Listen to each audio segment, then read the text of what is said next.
The last few years of my life really feel like a quick blur. Sometimes I look at photos from 2018 or 2019 and I see myself smiling with groups of people who I don't even talk to anymore. I look at my own face and I think to myself, who even was that?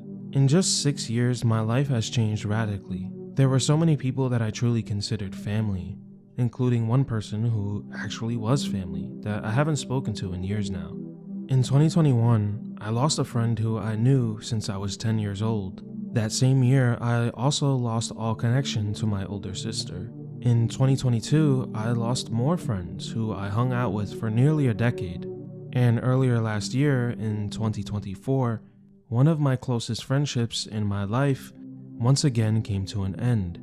These were all people that I loved being friends with since I was 10, 11, or 12 years old. These were people that I was fully expecting to one day invite to my wedding. People who slept over my house countless nights.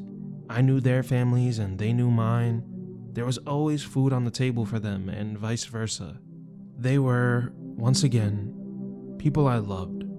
And if I take a moment to play therapist with myself, I think I always invested more in my friendships than most people because I didn't really have much of a family at home. It was just me and my dad. My sister stopped living with me when I was about 8 years old. So I think I took all of the loving energy that would normally be given to siblings, cousins, and two parents, and I gave that energy to my friends. There's a term that people use, friendship breakup, and I feel like that's quite accurate. When you're friends with people for as long as I was, people who you talk to almost every day, it really does feel similar to a breakup when you stop talking to them. If you just take away the physical intimacy and romantic behaviors or specific expectations, there's really not much of a difference between a deep friendship and a romantic relationship. Both of these allow you to let your guard down and just fully be yourself. So when you break up either with a romantic partner or a friend, it feels like a rejection of you, of who you are to your core. And I went through a lot of friendship breakups in just a few years. It's left me vulnerable, depressed, and extremely defensive. Like very defensive. To the point where I try not to let almost anybody know me now. Because I feel like if somebody knows me, it just opens them up to hurting me again.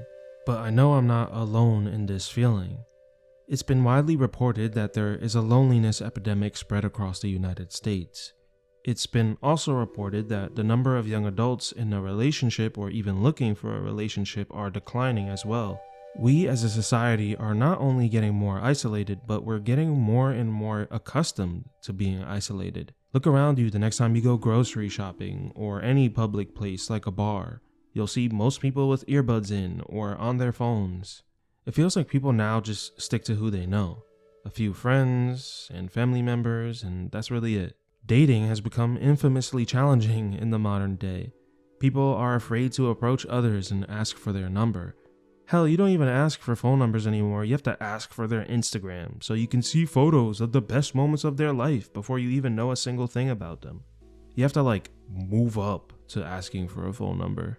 It just feels like everything is becoming more distant. My dad has always been a big walker. He goes for a nice walk every day. And he told me how even 10, 15 years ago, he would go for a walk and wave at strangers, and they would wave back with a smile. And now he waves and nobody waves back. And he doesn't understand why. Sometimes my life feels like Death Stranding. In Death Stranding, usually you're all alone and you primarily talk to people through holograms. If you replace the holograms with social media, then yeah, it feels pretty familiar. The most social interaction I get in the day is at work. And trust me, it's not always the good kind of social interaction. Rude customers, obnoxious boss. It really makes me want to go home and isolate myself. Originally, while I was writing this video, I thought I was going to go into each friendship breakup story I have individually. But if I did that, this video would be like 2 hours long because each story has a background and multiple moving pieces to it. But also, most importantly, it's not just my story to tell. There's two sides to every story, and I'm sure in their mind, I'm the one who ruined the friendship. So instead, I'll just sum these up for you very quickly. In early 2021, a very close friend I had known for about 13 years stopped talking to me because our politics did not align. Enough said. It was a very strange time for politics. It still is. In 2021, My sister texted me happy birthday 2 days late. That's not a problem at all. I'm pretty terrible with remembering birthdays as well. I said thank you to her, and then I texted her a very long text, honestly, probably a little too long, saying that I always felt distant from her and I would like to talk more with her. She proceeded to take this as an insult and called me many hurtful things.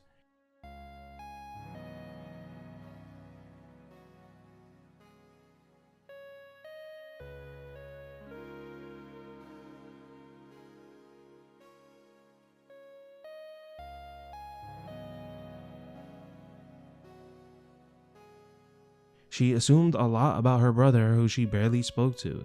All I really wanted was to be closer to her. I was kind of tired of just hearing from my only sibling 2 to 3 times a year.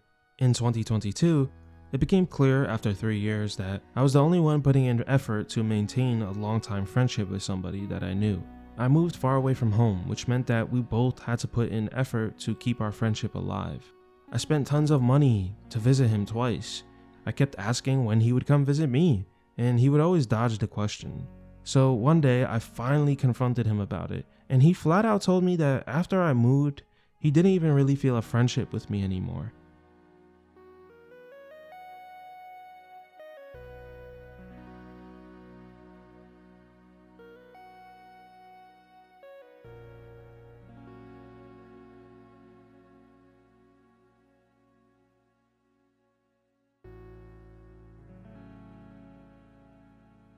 I wish he kind of told me that before I spent all the time, money, and energy to organize trips to go see him. So I chose to stop talking to him after that because it really hurt. In 2024, I helped my friend of 15 years get through a breakup with his longtime girlfriend. I spent a month being on the phone with him almost every day, talking him through this breakup. After that month, I started to go through my own personal struggles. My depression was getting worse than ever, and I was talking to therapists and prescribed antidepressants. I never took meds before, so I was scared. I texted this same friend because I needed somebody to talk to. I told him, hey, I'm about to take meds for the first time and I'm scared. Can I call you later tonight? And he never replied. About 2 months later, I finally got a text back, but I just didn't care anymore. It was a repeated behavior. Whenever his love life was in shambles, he stopped being a good friend. And I just got sick of it. And if I'm being brutally honest with myself, I probably should have ended this friendship years prior. There are more than just those stories. There's a bunch of coworkers who I got really close with and I thought we were going to stay friends, but once I left their job, we just stopped talking. But those are the stories that stuck with me the most, the ones that sting the most. And the thing that hurts is I feel like I'm probably the only one still thinking about these stories. I feel like I'm the only one who still replays the memories of us laughing in my car when we went and got fast food at 2 a.m, or the endless inside jokes that nobody else could begin to understand. Am I the only one still thinking about our bond? Am I the only one still thinking about our long history? The only one lamenting the end of it? I don't really know why, but I just find it hard to believe that they ever think about me. When you go through so many friendship breakups in a relatively small period of time, you start questioning things. You start questioning yourself. Like, am I a piece of shit? Am I a bad person? Do I make people want to leave me? There's this quote in the movie Seven where somebody asks Morgan Freeman's character why he isn't married, and he says, anybody who spends a significant amount of time with me finds me disagreeable. Sometimes I wonder, is that me? Am I disagreeable? For anybody who has gone through a similar experience, losing all or most or many of their friends, I highly suggest this book, Colorless Sakura Tazaki and His Years of Pilgrimage by Haruki Murakami. The main character is an adult in his 30s who retells the story of how his 4 best friends back in college all abruptly decided to stop being his friend for no reason. Reasonably so, it left him emotionally scarred. But as an adult, he decides to finally seek answers as to why it even happened. I actually read this book for the first time back in 2019, so before everything happened with me. And I've been meaning to reread it, but I'm actually a bit scared to, because I know I'm just gonna cry at every page because it's gonna hit way deeper this time. But yeah, it's a great book. It's actually pretty short. I highly recommend it. As for video games, games have always played a huge role in my life. But 2020 and the very beginning of 2021 was a slower time for me. I had a horrible and low-paying job, I had no friends in my vicinity after moving, and the pandemic was still new and confusing and a bit scary. I tried a bunch of games like Ghost of Tsushima, The Last of Us Part 2, and Doom Eternal, and none of them really clicked with me, which is surprising because I absolutely love the first The Last of Us and Doom 2016. And in the last couple of years, I have gone back to those two games and have fallen deeply in love with them, which just shows you that in 2020, my heart and my mind couldn't be focused on gaming. Unlike Pokemon Leaf Green in my childhood, I can't really pinpoint a specific game that helped me during this time. Instead, it was a bunch of games that got me back in. So I'll talk about a few of them, and then I'd like to offer up a few reflections on gaming as a whole and how it can relate to loneliness or just being a loner. I was checking my PlayStation trophies, and it was around the time that Resident Evil 8 came out that I started to get back into gaming. I loved RE7 dearly, and knowing that 8 would continue the first-person Resident Evil games, it seemed irresistible to me. I really enjoyed the first half of 8, but the second half was really boring. And with the shitty way I was feeling, it was just kind of nice to play a horror game. When I'm sad, I like to play sad music, so I think it's the same thing with video games for me. That same year, I was completely shocked by one of my favorite games ever, Nier Replicant. I never really enjoyed Nier Automata the way most people do. I think the characters are really boring and the pacing in that game is terrible. But Nier Replicant grabbed me from the very first cutscene. I was instantly more invested in this weird trio of Nier, Kaine, and Emil. They feel like the strangest yet most lovable JRPG party ever. Nier Replicant feels like an homage to gaming as a whole. It's of course mostly an action RPG, but it has moments that seem to echo or reference games like visual novels, CRPGs, or even Resident Evil. I really like the story too. I hope whatever Yoko Taro is cooking up next is more like Replicant. In 2022, the two games that stand out to me the most were Tunic and Ghostwire Tokyo. As somebody who's made 2 videos lamenting the loss of old style Zelda games, also I'll probably make more videos about that topic, but yeah, Tunic really sang to me. It feels like an old Zelda game aiming for a slightly older audience with its heavier emphasis on puzzles. Let's be honest, most Zelda puzzles aren't hard at all, so it's nice to play a game like this where the puzzles are genuinely challenging. There's so many layers to this game, and it rewards the player for gaining knowledge on its mechanics. I'm actually considering a second playthrough pretty soon. And this might be a weird choice, but in 2022, my favorite game was Ghostwire Tokyo. In that game, you talk to nobody except ghosts and mythical beings. The entire game takes place during a lonely night after a rapture-like event has taken place. Every normal person is gone, except for you, and you feel left behind or forgotten. A lot of people use the word horror to describe this game, and I think that's mostly because Tango was known for The Evil Within, but I don't really think this is a horror game at all. I honestly found it really relaxing. Just a night-soaked Japan was so gorgeous to explore. And the lighting in this game is awesome, with the street lights intensifying near enemies, the reflections bouncing off puddles on the street, and I really love the enemy bios that you collect because it only furthers this feeling of angst and sadness that the whole game has. You fight a lot of normal looking people like businessmen, they just have weird faces, and you find out if you read the descriptions of these enemies that a lot of them were just born out of the pain or anguish that they experienced in everyday life. Like, here's the bio for the Rain Slasher enemy, a type of visitor born from the deep enmity that grows from personal conflicts at the workplace. This creature wields its profound resentment as a deadly weapon, which it uses to strike out at the living. Descriptions like this are pretty uncommon for enemies in video games, and a lot of them have descriptions like this. The whole game is just a wonderful vibe. I describe this as like a post-apocalyptic superhero game. Mainly because you're jumping off rooftops and flying around and using superpowers instead of guns. I was taking screenshots every 5 seconds because it was just so beautiful, and I think it's the closest I've actually ever felt to seeing Japan with my own 2 eyes. It was more powerful than looking at photos of Japan. The story is all about life and death. And from what I remember, part of the theme of the game is questioning if we as living people hold on to the dead for too long. Do we try too hard to remember those long gone? Do we cling to the past too much?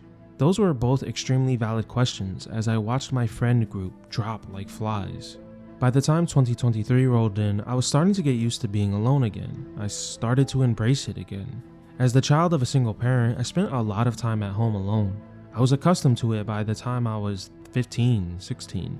But of course, sometimes I had particularly busy points in my life, which garnered me a good amount of friends. So going back to mostly being alone after moments like that can be hard for me. There's of course a difference between being alone and being lonely. I genuinely love being alone. It is safe, it is peaceful, it is reliable, but I'm human, and every now and then I like to have some company.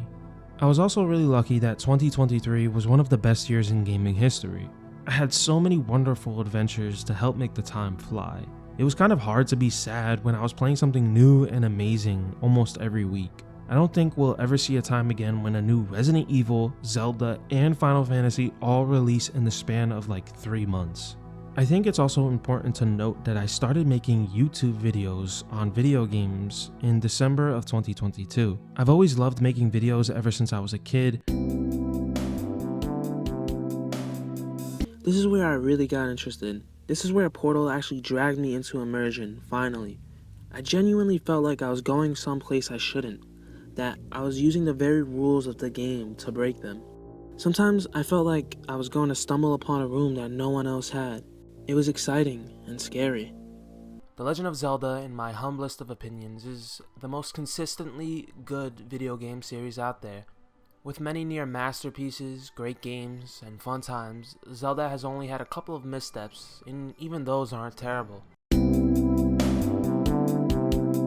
I stopped making videos and never really approached the gaming space because it seemed oversaturated. But despite that, over the span of 2023, I made a bunch of videos and I made a few friends who I talk to regularly. And one of my real life best friends, who I met 4 years ago, him and I talk about games for hours, like multiple times a week. And it's mostly about how much I hate Metal Gear Solid 5 and how much he loves it, but that doesn't really matter right now. MGS5 is sacrilege. It's not good. Fuck Metal Gear Solid 5. It's important to acknowledge that gaming has given me friends. It's been a stable place for my entire life. And I think it's because what do all video games provide the user? Control. Total control. Real life isn't in our control most of the times. You can do everything right and still fail in real life, which is extremely frustrating. In video games, when you fail, there's usually a good reason as to why, but no matter what, through the successes and the failures, it's that sense of control that feels so safe and comforting to me. So whether you're just making friends in Persona or defeating enormous titans in Shadow of the Colossus, video games can offer us so much. But maybe it comes full circle at a point. Maybe all this time that I and so many people like you spend staring at our screens playing games can hurt us in the long run. To once again bring up Death Stranding, that game is largely about loneliness and being alone and conquering landscapes that once seemed impossible to you. But the central theme of the game is clearly connecting with people. You as the protagonist are bridging the gap between a society of people who have long grown accustomed to being by themselves. I mean, hell, when you deliver a freaking package, the people don't even come out of their shelters to thank you, they just use holograms. Many of us, myself included, just tune out strangers. I think media like the news and online grifters have successfully brainwashed many of us into hating each other, because that's how they make money. They put fear into our brains by making us think that our common peer is the enemy. Stop letting them divide you. Your neighbor is not your enemy. The government is. When in reality, you have much more in common with the barista at Starbucks than you do with your favorite political commentator who makes thousands online by exploiting you. 10 years ago, if you said, "I'm going to get a flu shot," people would just say, okay. But if you say it now, people would be like, "But the brain chips, the government can track you, you idiot, I'm smarter than you, Facebook told me that." Everybody wants to feel so smart. But imagine the world if people cared as much about being kind as they do about being smart. I've played a lot of great games over the last handful of years, and I'm really grateful that I have the time and the money to do so. But there's a part of me that's just been thinking a lot. Like, maybe I should get out there again. Maybe I have to put the controller down a bit more and find more friends, but I just don't really know how anymore. Do I go on Meetup? I've heard nothing but mixed results about that website. Do I go to local coffee shops and look for club posters on the little bulletin boards they have? It just seems so stupid how difficult it is now. Why can't I just go to a GameStop or a comic shop and just make friends with a stranger? Why is that so weird? Earlier in the video, I said how all of my friendship breakups made me feel extremely defensive. And maybe that's not good. Maybe by keeping a stern face out in public and by staying quiet, I'm preventing many possible friendships from starting and blossoming. I don't really know. It's hard as somebody who describes themselves as a loner to know how much alone time is okay and when it becomes a problem. Because in some ways, I feel like this distant society was almost made for me. I'm totally cool with that. Like, I'm the guy who always goes to self-checkout at the grocery store. I just prefer it that way. I don't know why. That's just who I am. But maybe I have to challenge myself. I don't really know. Thank you so much for watching my video. I hope 2025 is the best year of your life. I hope you achieve all of your goals. I hope you make your life what you want it to be, if it isn't already. Thank you again.